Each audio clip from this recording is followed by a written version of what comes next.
So I went and got changed and tried not to look at the gown that was covered in blood. And when I went back, she'd changed the bedding and everything, which I was happy about. And I got back on the bed, and a junior doctor came not long after to find a vein to put another cannula in, and she was American and she just made me laugh. She's like, oh man, I'm not going to do the accent, but she was like, oh man, I can't find it. Oh, I'm having a really bad day now. And I'm like, it's only like 9 o'clock in the morning. She's like, yeah, I don't know if I'm going to manage to do this. I'm like, we can have as many goes as you want. I'm not bothered with needles anymore. I used to faint. But it got to the point where there was a period in my life where I was constantly having blood taken, and somehow I managed to get over that. I don't know how. Like, I wish I could get over my fainting thing. And I'm like, you can have as many goes as you want. So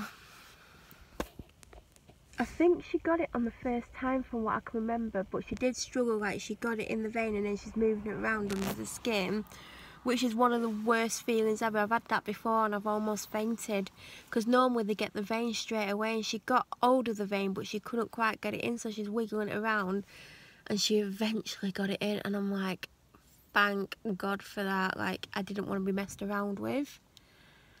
And then they came for me for my scan, or my x-ray, no, my ultrasound, and I was sat waiting for ages because they'd come for me early. So I sat waiting for ages, and ultrasounds are the most evil things because they press on so hard. Like, everyone who's had one will know that, but I was so tender in some areas, and he just pressed on, and I just wanted to scream. And I didn't, because I'm very polite. I didn't scream, but I wanted to scream.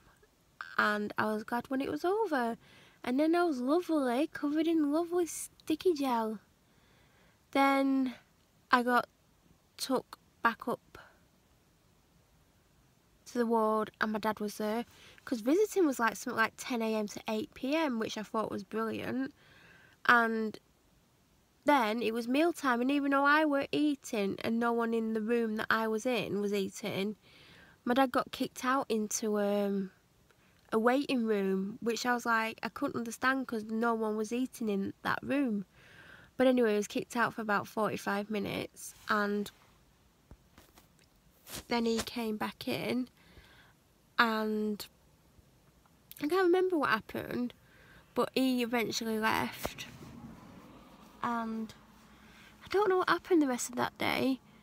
I know before I went for the ultrasound, a doctor I'd seen in January came in. He was a surgeon. I won't say his name, but I did remember him. He walked in, he's like, I've met you before, haven't I? And I'm like, yeah. Don't remember much of the rest of that day. I'm really confused about the rest of that day, but I remember it getting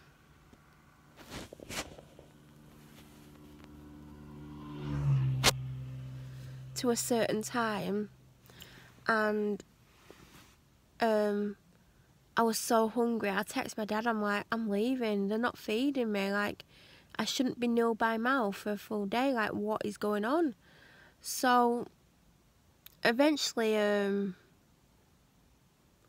think I pressed my buzzer, and a healthcare assistant come in, and I'm like, I want to leave.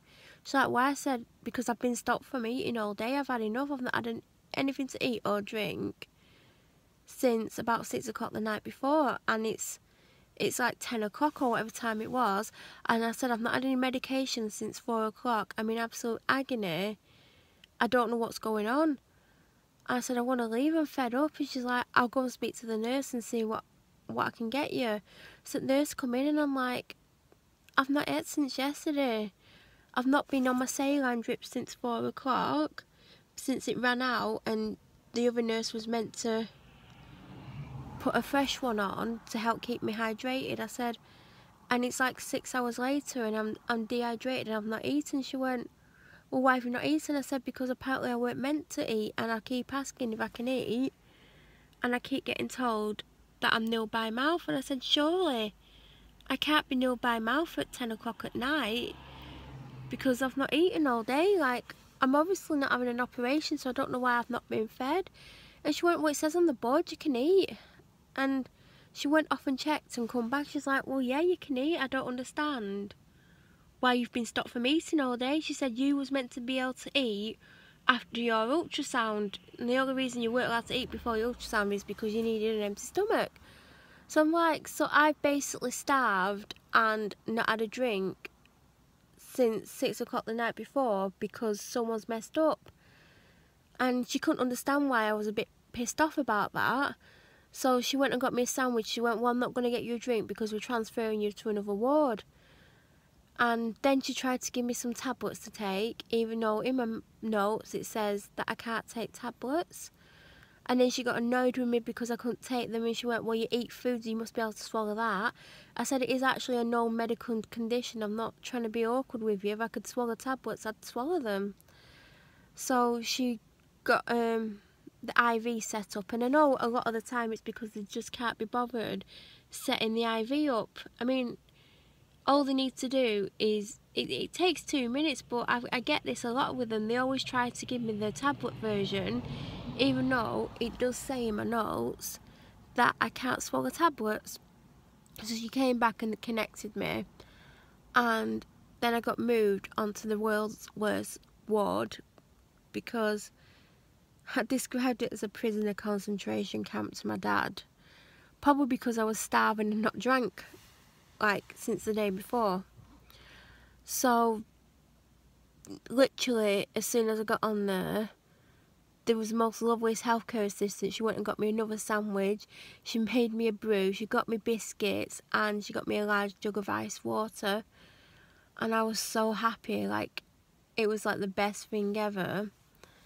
And then the nurse on there tried to give me tablets. I'm like, it's in my notes. She's like, why can't you swallow them? If you go swallow food, you can swallow tablets. And I'm just thinking, she's a nurse. She's obviously been a nurse for a very long time. She must have come across people who can't swallow tablets. And she's there saying, oh, I'll break them up for you. And I'm like, I still can't swallow them. Like, it is a medical condition.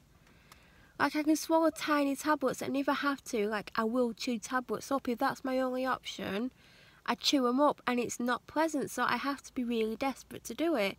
I mean, like, I would do it if I had to, but if I'm in hospital, they've got the IV. The IV goes straight into your vein, and if it's pain relief, it's instant. So I just thought it was a little bit cruel that they're always trying to force me to have tablets.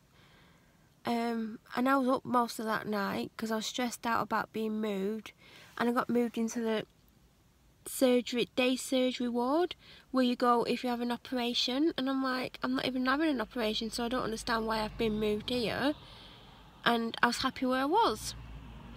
So I think I fell asleep about 4:30 in the morning, and then of course everything starts moving around 6:30. I had 2 hours sleep.